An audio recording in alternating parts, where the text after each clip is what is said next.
O primeiro ponto da sexualidade infantil que ele vai tratar é justamente o período de latência sexual da infância e as suas interrupções. Mas então, só para fazer esse marco, para delimitar esse marco de que, passada essa primeira fase, né, dissolvido, digamos assim, esse complexo de Édipo, de certa forma, vai vir um período de latência, que vai anteceder, né, essa entrada à puberdade, vai ser um período que, segundo Freud, vai ser um período que vai resguardar um adormecimento das questões sexuais da criança, exatamente por tantos fenômenos importantes terem vindo antes, né? Essa sexualidade muito ativa do ponto de vista de descobertas, de investigação, de relações parentais que vão provocar essa criança a diversas atividades psíquicas mesmo, né? Para ir elaborando as suas próprias questões de entendimento de mundo, das relações parentais, familiares, do seu lugar, daquilo que ela é e deixa de ser nesse ambiente familiar, enfim. Todo esse momento bastante caótico e intenso da vida da criança vai ser seguido por um período de latência, onde finalmente essas questões vão ser colocadas em segundo plano, o que para Freud é super importante para que haja espaço para desenvolvimento de conhecimentos culturais, sociais, né, o papel da educação, da escola. Então, essa energia vai ser deslocada para outras atividades, para outras questões de suma importância do desenvolvimento desse sujeito, que não vão estar atreladas diretamente à sexualidade. Então, o período de latência, de maneira bastante grosseira e resumida, consiste nisso, né? Então, é uma fase de adormecimento dessa pulsão sexual, tão ativa antes, né? E nessa fase de latência vão ser construídos, então, né, todos esses mecanismos que depois vão controlar o comportamento adulto em relação à sexualidade. Vejam a importância do período de latência para o Freud, que ele está falando especificamente da sublimação e da formação reativa, né? Esse período vai dar toda a base para que os indivíduos, os sujeitos consigam deslocar as suas pulsões, né? Dar outras vicissitudes a essas pulsões, do ponto de vista de se dedicar a outras coisas que não apenas a sexualidade da maneira mais crua, vamos dizer assim, né? Por exemplo, né, o envolvimento em projetos culturais, com o trabalho, né? Enfim, com outras questões da vida que vão que vão receber também essa energia sexual, afinal de contas, que Freud depois lá na frente vai tratar como libido, né? Mas que vão ter outros endereçamentos, né? Tão importantes quanto essa questão da sexualidade, é claro, por uma questão constitutiva, mas então esse período de latência para o Freud ele vai ser super importante porque ele vai dar essas bases, né? Ele vai construir esses mecanismos que vão finalmente, depois na fase adulta, conseguir fazer, né, com que a gente se comporte de certa maneira em relação à sexualidade, inclusive com as inibições, né, com as repressões, os recalcamentos, tudo aquilo que de outra forma seria insustentável do ponto de vista de uma vivência em coletividade, né, uma formação de uma sociedade, apenas pautada pelos seus instintos, né, imaginem o caos. Então Freud vai ressaltar que ainda que a criança esteja vivendo um período de latência, né, que é essa questão de adormecer um pouco essa parte toda sexual, ela ainda pode manifestar certas atividades sexuais, né?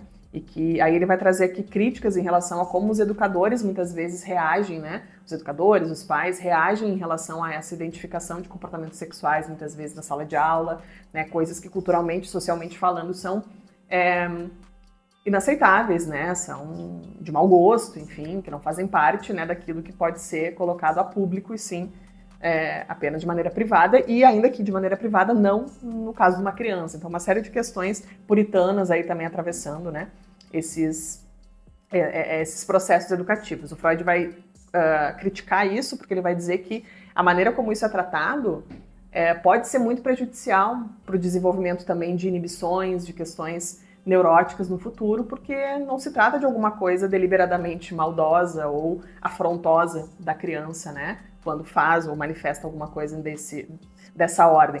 Então, o Freud vai sinalizar o quanto deveria haver um cuidado maior na relação com esse tipo de atividade, né, de comportamento da criança, para que ela não seja inibida a ponto de ter prejuízos na sua vida depois por conta desse tipo de tratamento, né? Então ele vai dizer que, inclusive, a psicanálise interessa muito esse tipo de manifestação, inclusive no período de latência, porque é isso que vai ajudar a desenvolver as explicações, né, sobre a origem da sexualidade, coisas do gênero, certo?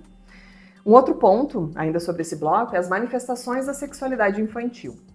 Aqui o Freud vai enfatizar o ato de chupar e de sugar do lactente, né, sem a finalidade da alimentação. Aqui ele vai começar a tratar a respeito do que nas pulsões também, seus destinos, lá na frente ele vai trazer da perspectiva das pulsões de autoconservação e das pulsões sexuais, né? Óbvio que aqui ele não desenvolveu nada disso ainda, estou apenas fazendo as conexões, mas quando ele vai falar das manifestações da sexualidade infantil, nesse primeiro ponto, quando ele fala do ato de sugar e de chupar, como depois alguma coisa que vai se deslocar, se dissociar da finalidade de alimentação, ele vai estar frisando que, bom, alguma coisa da ordem do prazer, da mera satisfação, vai se tornar protagonista, né, em relação à execução daquela atividade que não precisa estar necessariamente vinculada à nutrição, né? Então, o bebê, né, a criança, vai começando a descobrir que existe prazer em sugar e chupar e ela não precisa estar com fome para que esse prazer aconteça. Ela pode simplesmente executar esse ato, né, receber como recompensa esse prazer que ele proporciona e não fazer isso com a finalidade de receber algum tipo de alimento, leite, enfim. Então, essas manifestações da sexualidade infantil, Freud vai começar a apontar já nesses primórdios, né? E junto com o ato de chupar e de sugar, ele vai apontar também para o ato de agarrar do bebê. Então, aqui ele vai desenvolvendo, né, nesse texto, algumas ações aí que vão se manifestando de forma paralela, junto nesse processo de descoberta do bebê em relação àquilo que está externo a ele, mas muito mais numa questão autoerótica, né? Não pensando num objeto ao qual direcionar a sua energia libidinal, né? Não é sobre isso que a gente está falando aqui ainda, mas ele está dizendo exatamente desses primeiros movimentos em direção a alguma coisa que vai sendo reconhecida como prazerosa e que não está vinculada necessariamente, né, à sua conservação. Então aqui também a gente já começa a ter algumas pistas sobre o que Freud vai desenvolver depois, dizendo que toda pulsão sexual ela está apoiada numa pulsão de autoconservação. E o que justifica um pouco essa argumentação do Freud é justamente essa ideia dele de que, bom, para o bebê ter descoberto que sugar e chupar e agarrar gera prazer, ele tem que ter recebido esse estímulo primeiro a partir de alguma necessidade, de alguma demanda dele que não era de prazer, obviamente. A mãe deu o peito para que ele se alimentasse. Mas aí ele foi descobrindo que aquilo ali também gerava prazer. E aí Freud, inclusive, vai falar sobre a questão de que o ato de mamar, ele vai estar muito perto, né? O bebê mama e depois dorme, né? Aquilo aí ele vai fazer a relação disso com o orgasmo, né? Com o comportamento adulto, né, de depois de ter um ato sexual, dormir, né, ter esse prazer a ponto de ser um sonífero. Então ele vai fazendo essas relações aí nessas fases muito precoces, mas justamente para estabelecer a proximidade, né, dizer que na verdade as coisas não estão tão longe umas das outras e que é preciso que a gente enalteça, né, e que a gente fale sobre isso, né, e identifique exatamente essas aproximações para que a gente consiga reconhecer, né, onde estão essas origens, de certa forma. Deixa eu ver aqui se o meu microfone estava ligado. Tá. Bom, e as 3 características de uma manifestação sexual infantil para o Freud são as seguintes. Como eu falei, primeiro, apoia-se em uma das funções vitais do corpo. Ela ainda não tem um objeto sexual, então ela é autoerótica, né, isso que a gente falava. E a terceira é que a sua meta sexual é dominada por uma zona erógena. Por exemplo, a mucosa da boca na fase oral, o esfíncter na fase anal, os genitais na fase fálica, né? Então tem essa predominância, né, da zona erógena. Outro ponto, a meta sexual da sexualidade infantil. O primeiro aspecto que o Freud vai trabalhar nesse tópico são as características das zonas erógenas, né? Ele vai dizer que é uma parte da pele ou mucosa em que estímulos de determinada espécie provocam uma sensação de prazer de certa qualidade. Ele vai apontar para o caráter rítmico da estimulação e a sua importância para a obtenção de prazer e, portanto, para a construção dessa zona erógena. Então aqui ele vai começar a desenhar um quadro de como essas zonas erógenas vão ganhar importância e de que maneira é mais importante a qualidade do estímulo do que propriamente a zona em si, né? Aquele argumento lá atrás que o Freud trazia de que todo o corpo é apto à excitação, de certa forma, é claro que se identificam aí de maneira mais repetitiva, mais recorrente algumas zonas em detrimento das outras, mas ainda assim Freud vai admitir que para uma zona erógena ser excitada, o que vai fazer com que isso aconteça de uma maneira mais decisiva e importante é a qualidade desse estímulo, né? E existem alguns aspectos que vão participar desses processos de estimulação que ele vai ir elencando aqui nesse tópico. Por exemplo, um deles é o ritmo, né? Aí ele vai trazer exemplos de crianças que gostam de ser balançadas. Na época dele, trouxe o exemplo ali de andar de um menino desejar ser cocheiro, né? Aquela coisa enfim, desse balanço que vai gerando esse movimento no corpo que dá a sensação de prazer, e aí a criança vai fazendo essas relações. E o Freud vai sinalizar que o corpo ele vai possuir uma aptidão para erogeneidade, né, que é isso que a gente fala das zonas erógenas estarem aí presentes em vários lugares, e não apenas, né, essas zonas genitais. Então, o Freud vai dizer que existem essas zonas que são predestinadas, aí falando dos genitais, mas que isso é claramente extrapolado quando a gente consegue observar empiricamente o comportamento das crianças, né, e depois os adultos também no seu próprio comportamento perverso na sexualidade.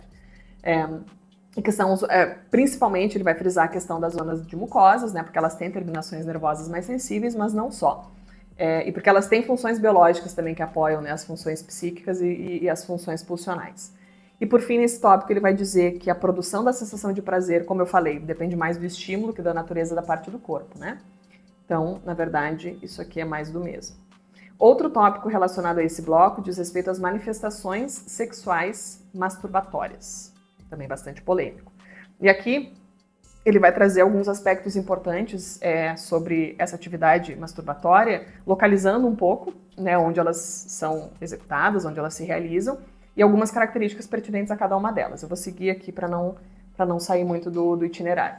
A primeira é a atividade da zona anal, como retenção da massa fecal, né, e isso gerando algum estímulo masturbatório, da estimulação da zona do ânus com o dedo, por exemplo, então até o comportamento da criança de colocar a mão no ânus, de provocar uma coceira que vai se tornar recorrente, seja nos entornos ali, nas terminações nervosas ou mesmo no centro.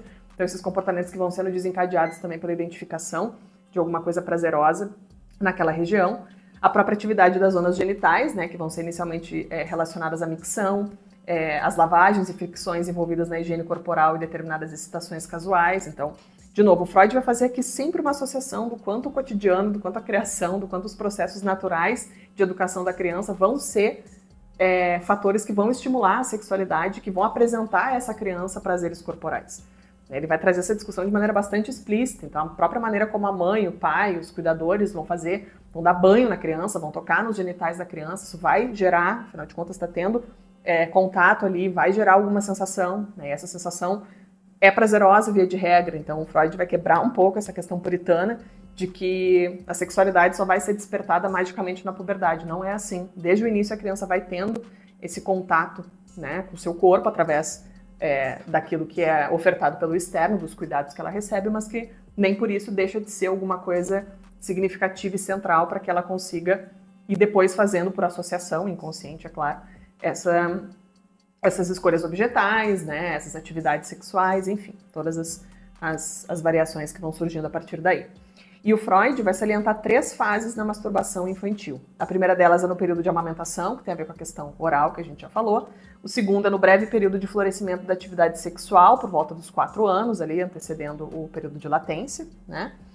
E o 3, que é a masturbação da puberdade, que é frequentemente a única que é levada em conta, que aí tem a questão do protagonismo mesmo dos genitais, do desenvolvimento sexual, que vai envolver não só o crescimento dos genitais, como o Freud fala, mas também a questão da própria produção dos produtos sexuais, que ele vai dizer, né, no homem o sêmen, a mulher que vai acolher esses produtos para formação de um novo ser vivo, então essa complexidade toda que vai aparecendo ali na puberdade.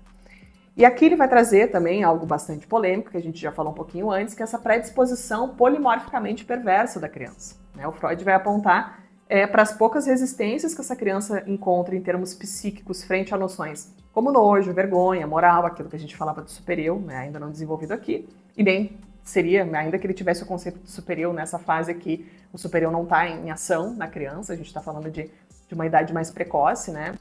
Então, enfim, ainda não tem isso sendo incisivo, né, nessas resistências que vão sendo colocadas a essa criança, a esse indivíduo mais tarde, o que a possibilita essa predisposição a se satisfazer de uma maneira mais natural com as pulsões sexuais parciais, que é sobre isso que a gente está falando, né, que são próprias desses enquadramentos perversos e que, assim como o fato de não haver ainda o primário dos genitais como zonas erógenas por excelência, é o que vai deixar o caminho aberto ao que o Freud vai denominar como polimorfo, né, então poli quer dizer plural, vários, e morfo quer dizer forma, né? Então, diferentes formas aí de encontrar prazer, erogeneidade nesse corpo que está pouco resistente a essas questões culturais e sociais das zonas erógenas que são colocadas como predestinadas, né?